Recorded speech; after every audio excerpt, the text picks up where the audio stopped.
Saudara-saudara, ini adalah pertemuan ke-8 dalam mata pelajaran Enterprise Architecture. Dan kita sekarang bicara mengenai apakah ada model proses untuk mengembangkan Enterprise Architecture itu. Cukup banyak model proses yang ditawarkan, yang intinya adalah apa sih yang harus dilakukan agar saya bisa menggambarkan arsitektur tersebut. Tentu saja semuanya bermuara pada satu proses utama, yaitu melakukan analisis. Dan apa yang kita analisis, paling banyak yang kita analisis adalah kondisi yang kita inginkan dan kondisi yang ingin kita tuju. Kalau Anda bisa menganalisis dua hal tersebut, kondisi apa yang kita miliki dan apa yang kita inginkan, maka niscaya Anda bisa mengembangkan budaya berenterprise architecture. Nah, untuk itu banyak sekali hal yang kita perlukan. Ya, ada beberapa komponen. Misalnya dalam melakukan analisis, kita bicara mengenai visi, misi, dan objektif atau goals-nya perusahaan. Kita bicara mengenai strategi perusahaannya seperti apa. Proyek-proyek apa yang sudah dipersiapkan oleh perusahaan untuk menuju cita-citanya. Kita juga berbicara mengenai apa prinsip-prinsip bisnis yang dipegang teguh oleh perusahaan. Nilai-nilainya, value-nya. Standar apa saja yang diberlakukan di perusahaan tersebut. Bagaimana perusahaan itu mengembangkan bisnisnya. Bagaimana perusahaan itu mengorganisasikan begitu banyak orang yang berada di dalamnya. Ya, seperti apa aplikasi yang dipergunakan oleh perusahaan? Dari mana dia mendapatkannya? Membeli, membuat sendiri? Informasi apa yang sangat dibutuhkan? Bagaimana mereka mengklasifikasikan informasinya dari yang sangat penting sampai dengan yang tidak begitu penting? Ya, seperti apa infrastruktur bisnis yang dibutuhkan? Nah, semua itu harus benar-benar kita lakukan analisis terhadapnya agar kita tahu persis secara holistik, komprehensif mengenai perusahaan atau organisasi tempat kita berada.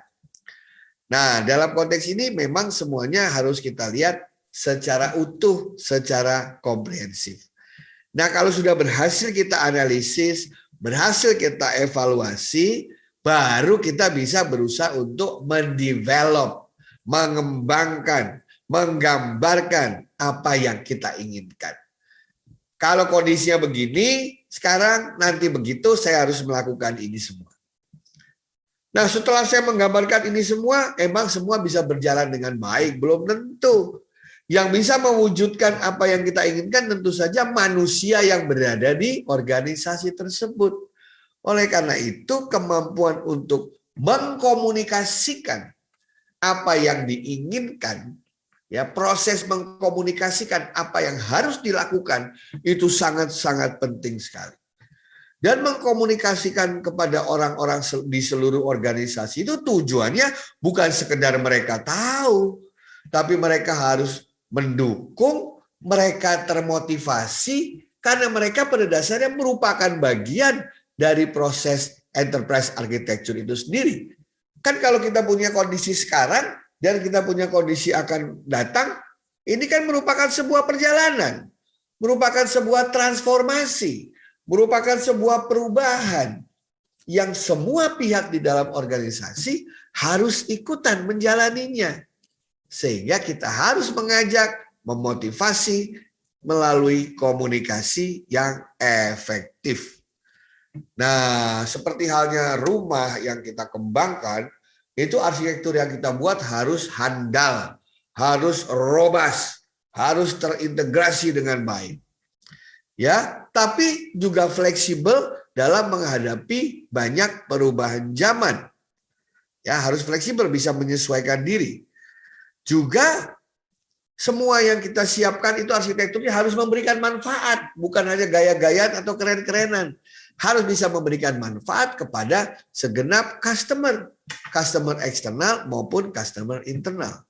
Kemudian apa yang kita lakukan harus bisa divalidasi, harus bisa diverifikasi agar kita pasti standarnya bagus, kualitasnya bagus, tidak ada resiko yang tidak bisa kita identifikasi dan kita mitigasi. Dan selanjutnya sama kan, kalau Anda membangun rumah, pengen rumah itu bertahan lama. Dalam arti kata awet.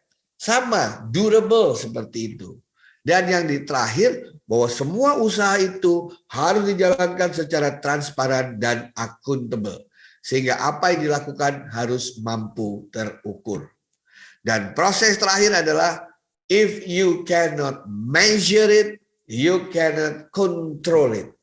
Kalau kita tidak bisa mengukur, maka tahu dari mana kita berhasil atau tidak.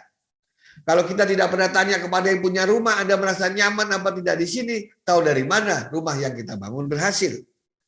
Kalau kita lihat orang yang di rumah isinya sakit-sakitan terus, jangan-jangan arsitektur rumah kita yang tidak baik.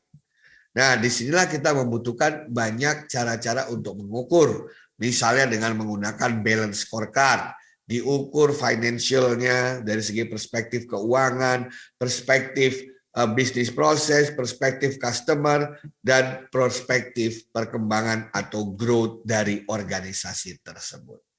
Sekian dan terima kasih.